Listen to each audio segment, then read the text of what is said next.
Hi there, my name is Richard McMunn from the police recruitment training website howtobecome.com, and in this tutorial I will teach you how to pass a police officer final interview.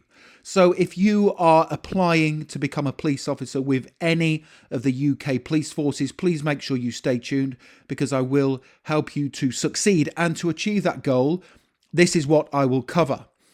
I will give you a list of police officer final interview questions that I strongly recommend you prepare for. I will give you example answers to difficult police officer final interview questions. I will also give you some really important tips on how to stand out during your police in force interview. And finally, I will tell you how you can get access to further resources, including these slides and the answers, to help you succeed at your interview. And just very quickly, please make sure you subscribe to this channel. Lots of you are passing your police officer interviews as a result, and I don't want you to miss out. You can also connect with me on LinkedIn. I have put my LinkedIn link in the description below the video, and please do give the video a thumbs up. Please give it a like because that tells me you find the content useful. Thank you very much.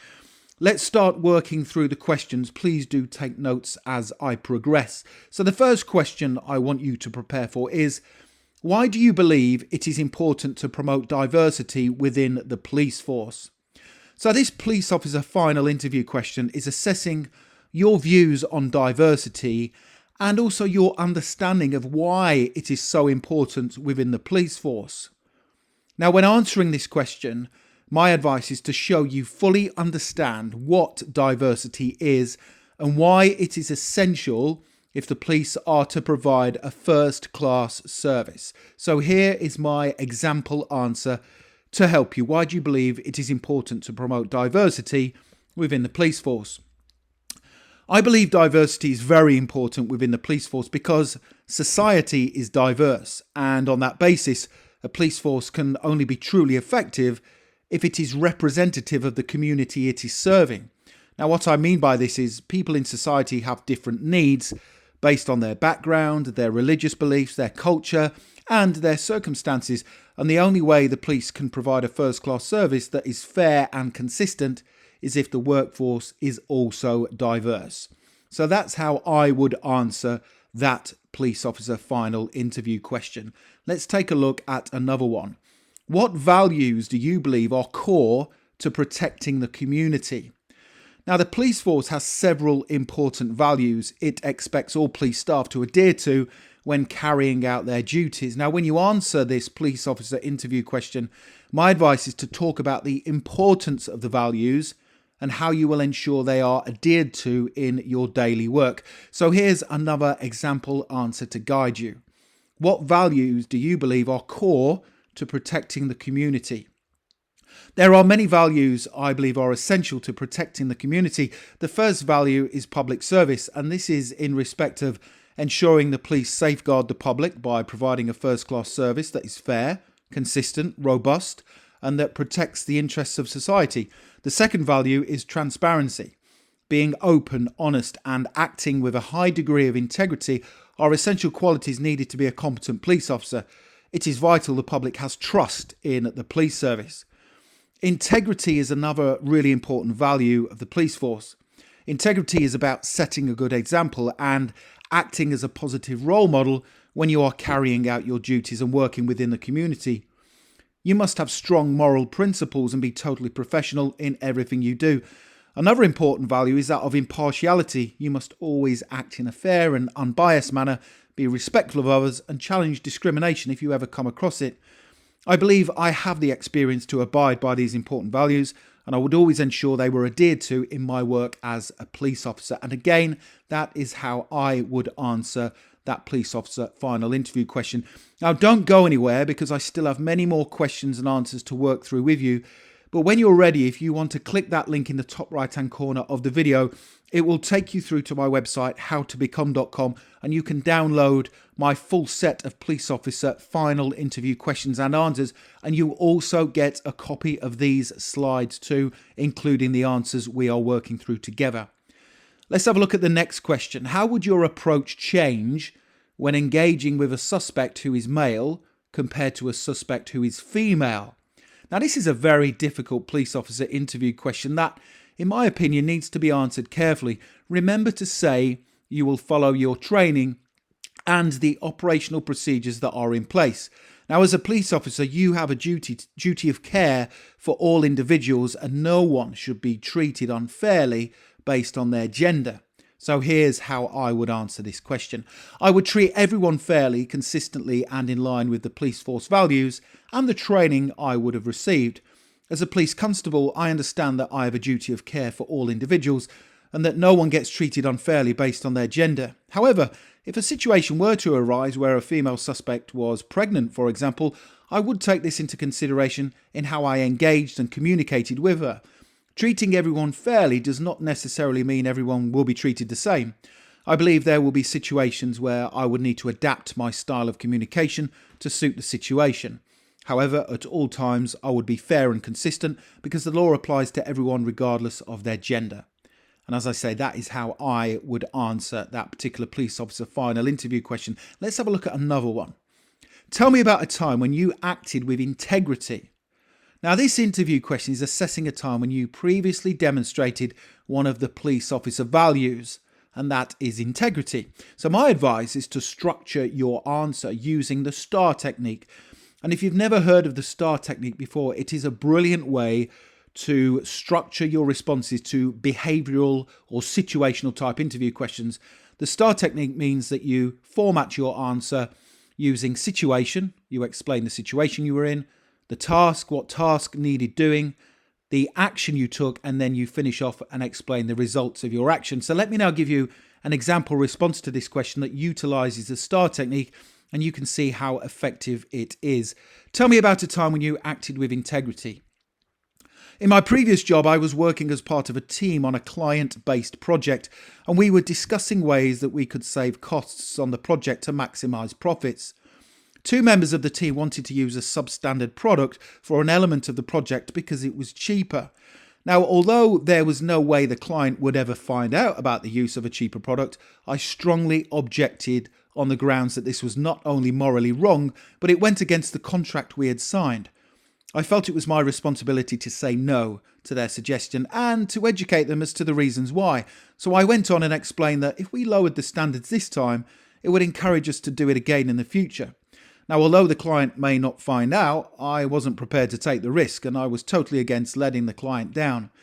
We had a duty as a team to deliver the project to the right standards as promised from the outset.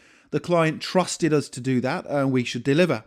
Now, although they disagreed with me, we went ahead and carried out the project exactly as was promised, and the client was very happy with the result. So you can see there how effective the STAR technique is to police officer final behavioural interview question: situation, task, action and result.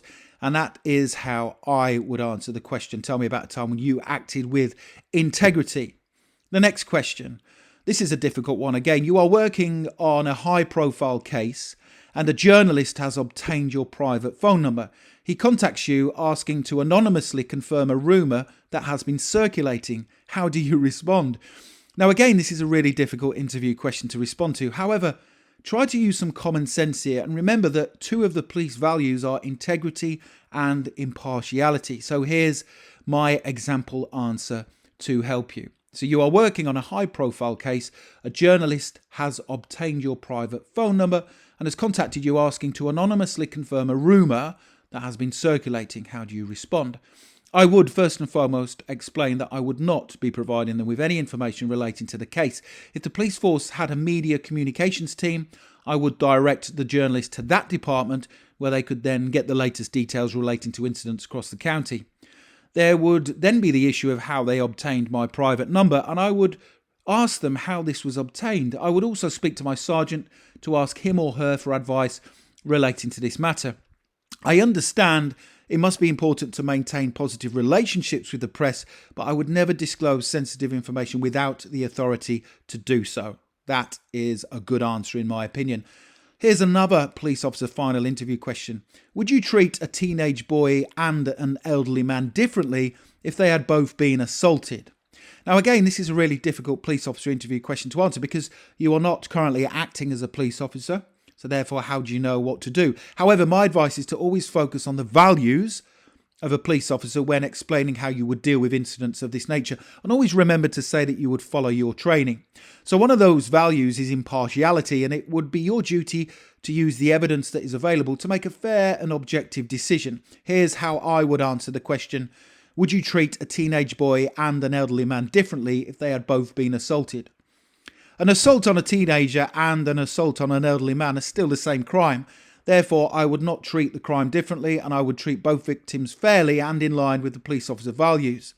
One of those values is impartiality, and it would be my responsibility to make a fair and objective decision using the evidence that was available. How I communicate with them both might alter slightly, because I would need to change my style of communication to get the information and the evidence that I needed, but they would both receive the same high level of service and the crime would be treated the same. At all times, I would follow my training and the operational procedures that the police force had in place. The next question. 4 months ago, you agreed to attend your childhood friend's wedding. Now, when your rota is released, you are scheduled to work the day of the wedding. What would you do? So this police officer final interview question assesses your priorities. What's more important to you? Is it your friend's wedding or your work as a police officer? Now, some people would say, I would see if I could get the day off. That's not how I would personally respond to it. Here's how I would answer this interview question. So just to reiterate the question, 4 months ago, you agreed to attend your childhood friend's wedding. When your rota is released, you are scheduled to work the day of the wedding. What do you do? I would call my friend and apologise for not being able to make the wedding. Now, when you join the police, you are committing to a lifelong career where, in my opinion, your work and the commitment you demonstrate to your police force is vital. If I were to attend the wedding, I would be letting my colleagues down and someone else would have to cover for me, meaning their appointments or commitments would have to be changed, which is unfair. So I'd send my apologies and I would be on duty that day. The next question. What would you do if you heard your colleague being racially abusive to someone? Now, there is, in my opinion, only one correct way to respond to this police officer final interview question. In my view, if someone is being racially abusive in the police force, they should not be a part of that organisation and a misconduct investigation should be launched. So here's how I would respond to this interview question. Excuse me. What would you do if you heard your colleague being racially abusive to someone? I would intervene straight away and tell the person to stop using that type of language. I would speak to the person who the comments were aimed at to make sure they were okay before reporting the incident to my supervisor or sergeant, so the appropriate action could then be taken. If you ignore this type of behaviour, you are effectively condoning it, so I wouldn't hesitate in stopping it and reporting it. The police force has values that must be adhered to, and it is important that we build up trust with the public whom we are serving. If police officers can't act in line with those values, I believe they shouldn't be working in the organisation.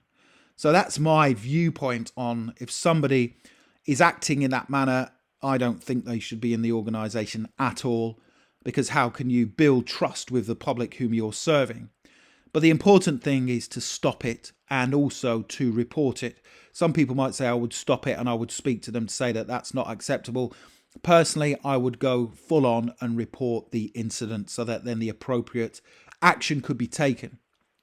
Here's the next question. Give an example of a time when you experienced conflict and how you resolved it. So as a police officer, you have to deal with conflict pretty much on a daily basis. So you have to diffuse the conflict and deal with it appropriately. So dealing with conflict is an essential part of being a police officer. And when you deal with any situation that involves conflict, my advice is to always remain calm, maintain confidence, and use effective communication skills to achieve a successful outcome. So here's my example answer to help you. Again, I will use the STAR technique to structure the response. Give an example of a time when you experienced conflict and how you resolved it. I was working in a customer service role when a customer entered the store to make a complaint about a faulty product they had ordered. They were clearly very unhappy about the fact the product they had purchased was not fit for purpose. The customer was starting to get verbally abusive, and so I needed to take control of the situation with a view to achieving a successful outcome. I let the customer vent their frustrations for a while. Whilst they were talking, I listened carefully to what they were saying, and I used open body language. Now, when they started to use inappropriate language, I asked them in a firm and confident manner to please stop talking to me in that manner. I explained I was there to help them, but that I would need them to remain calm. I then asked them several questions about the faulty product before apologising for the inconvenience this had caused them. I then came up with a solution to the problem, which involved partially refunding the order and also providing them with a replacement product. Now, by taking control of the situation and by communicating in a calm yet confident manner, I was able to reach a successful outcome. So that, in my opinion, is a great example of when I've taken control of a situation. I have been firm and asked them to not use that type of language, but I've then got on to provide really good service, and I've diffused the situation and achieved a successful outcome. So again, you can see how effective the STAR technique really is: situation, task, action, and result. The next question: tell me about a time when you had to be tactful to resolve a situation. So these are hard police officer final interview questions. Now, communication and interpersonal skills are vital if you are to perform your duties as a police officer to the necessary standard. And once again, make sure you use the STAR technique to structure your answer to this difficult police officer final interview question. And here's my own example answer to help you. Tell me about a time when you had to be tactful to resolve a situation. Whilst working in my previous job, I noticed a member of the team was not performing to the same standards as everyone else. It was a running joke amongst the rest of the team that he would either make mistakes during his work or he would forget to complete a task on time. I felt this was wrong. I felt it was wrong that he wasn't performing to the necessary standard, and so I decided to speak to him tactfully to try and get him back up to speed. I spoke to him in private during a lunch break, and I asked him if everything was okay at home and in his life in general. He asked me why I was so interested in his personal life, and so I told him that I was concerned for him because I didn't feel he was working to the standard he was capable of. I explained that I felt that he was a talented person who could go far in the company if he put his mind to it. I said no more, but from that day on I saw a significant improvement in the standard of work he carried out and his levels of motivation. That's a great example of being tactful. You're speaking to somebody in private. You are motivating them a little bit to say that, you feel that they could go far in the organisation and that they were talented. And that would normally, in my experience, be enough to get somebody to then improve. So it shows that you are tactful. You're not going heavy-handed, saying you need to improve. You're letting the team down. You are trying a tactful approach to getting someone back up to speed. The next question: do you have any restrictions on the locations you are able to work as a police officer? Now, regardless of which police force you are applying to join, my advice is to make yourself available to work anywhere in the county or the regional area. So here's my own example answer to help you. Do you have any restrictions on the locations you're able to work? I have no restrictions on where I can work. Wherever you need me to go, I will be available. I have transport and I will always make sure I am at work on time regardless of where I am stationed. How would you balance work and your personal or social life as a police officer? Now, this question is assessing your ability to maintain a healthy work-life balance and also your understanding of how important that is from a mental health and physical fitness perspective. So here's the way I would respond to the question: how would you balance work and your personal or social life as a police officer? Now, if I get to become a police officer, my work will be very important to me, and I do expect both my life and my circle of friends to change. I am ready for a new challenge, and I am looking forward to making sure I maintain a healthy work-life balance. I don't really go out socialising with friends that often, so I don't see this being effective too much. And I enjoy spending time with my family, and when I'm not doing that, I like to keep myself fit by visiting the gym and cycling. I will make sure I maintain a healthy work-life balance, but I'm very much looking forward to the commitment that comes with being a police officer, and I'm ready for the shift work and the responsibilities that come with the position. So the next thing to do, please do click that link right now in the top right hand corner of this video. Go through to my website, howtobecome.com. Take a look at my other questions that you can prepare for. You also have the opportunity to download a PDF guide so you can get access to it literally within 2 minutes from now, and you get a copy of these slides and the answers as a bonus when you obtain that product. I hope you've enjoyed that.